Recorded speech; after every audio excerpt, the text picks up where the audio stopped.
Well, it's taken us a little while to get to technique, but frankly, golfers at this ability level can oftentimes be made a lot better by having a great practice routine. Now, I want to go into a shot that usually gives people fits, and we're going to talk about the technique behind playing a shot from a thin lie. Now, a thin lie is where you're usually on the grass still. A super thin lie is, of course, on the mud, but a very tightly mown area is considered a thin lie, obviously, and we're going to talk about the technique behind that very tricky shot. Now, on a shot like this, the all-important element is angle of approach. Angle of approach is how the club approaches into the back of the golf ball. And I want to go into that for just a minute or two here and talk about how it works.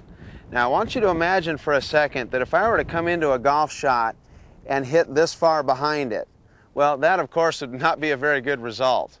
But if I have an angle of approach that's going right along the ground, I could start with the club along the ground here and still make the ball go forward. I could still actually hit a shot. If I have a steep angle of approach, well, I can't hit any behind it. That's because the club's going down into the ground. So if I were to hit behind it on a steep approach, the ball goes nowhere. So the angle of approach on a super thin lie like this has to be a little bit on the shallow side. Now, in my own game, I remember I hit a snag with these shots, and my MO at the time was to ask the best players that I could find, what should I do to play this shot? And all of them told me the same thing: ball farther back in your stance and just hit down on it. What's the problem? So I said, okay, and I would go ahead and try to do that, and of course my angle of approach was much too steep. So as soon as I ran into somebody that knew this shot, they said, oh no, you're much too steep. You need to have it much more shallow than that.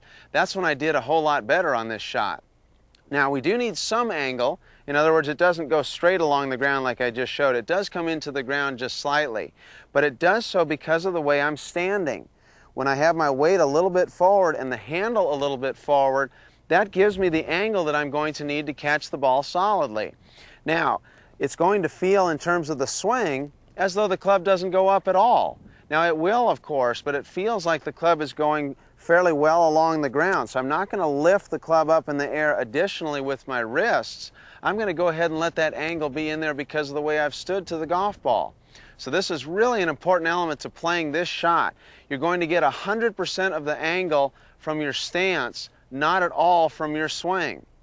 Now, this has been a really important revelation for some of the friends of mine that play on tour, because when you play on tour, each green usually has a tightly mown area that leads up to the green. So you might hit a shot into the rough, you hit a pretty good approach shot that doesn't quite get there, and it leaves you pretty close to the green on this very tightly mown area. And of course on the tour you're playing to brick hard greens that are so fast.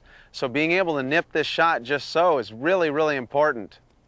A friend of mine, Jay Delsing, who's played on tour for about 15 years, was having a devil of a time with this shot. And so we worked on that and talked about it, and the element there was, of course, being too steep. So we talked about that, and to him it felt crazy, like he was dragging the club right along the ground, but he had quite a bit of an upward motion with his backstroke. So as soon as we shallowed it out, he had a chance to catch it more solidly.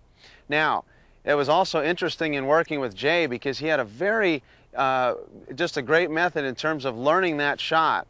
And that was when he would approach a green, whether it would be a par 3 or a par 4, it didn't matter. He would approach the green normally, and then his caddy would hand him his wedge or his lob wedge and 3 balls. So he'd walk up to the green, and somewhere between 50 and 100 yards from the green, 50 and 10 yards from the green, he'd go ahead and drop 3 balls and play them. And he would do it over and over again. It didn't matter what kind of hole it was. He would pull up short, hit those shots. And I tell you what, after a couple months of doing that, he is absolutely deadly on this shot. So the angle of approach comes from the stance, not from the hinging of the wrists.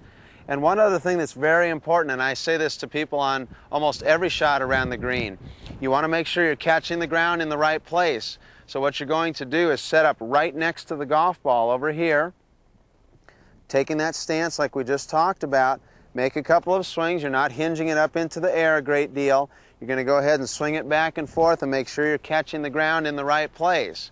Once you do that, you've prepared and you've asked yourself to do the right thing.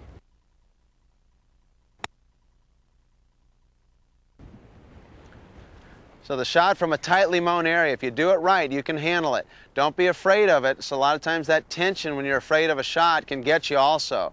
So a little word on technique should help there.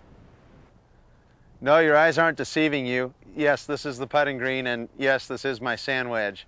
Now don't try this one at home, but what I wanted to do is illustrate the point that even from the tightest of lies, if you know how to do it, you can really do some good stuff. So now I'm going to show you a little secret about playing it from a lie this tight, and that is you can use the bounce of your sand wedge or your lob wedge a little bit to help you. So what you do is you turn the club face open just the tiniest little bit. That exposes the flange of the club just the slightest bit, so you have this little part facing up in the air, so it'll skid across the ground. If you hit the slightest bit in front of the ball, it'll still ride the ground instead of pinching into the ground. If you have the club face dead straight and coming in, it can catch the ground and dig up the turf. So turning that club face ever so slightly open, a couple of practice swings to make sure I'm hitting the ground in the right place. And off I go. Club face a little open. Now that particular shot, it hit just a whisker behind it. There's no mark on the ground though. It actually skids right across the ground. It had a little bit of a shallow angle of approach, and I still caught it just fine. It's a neat one to use.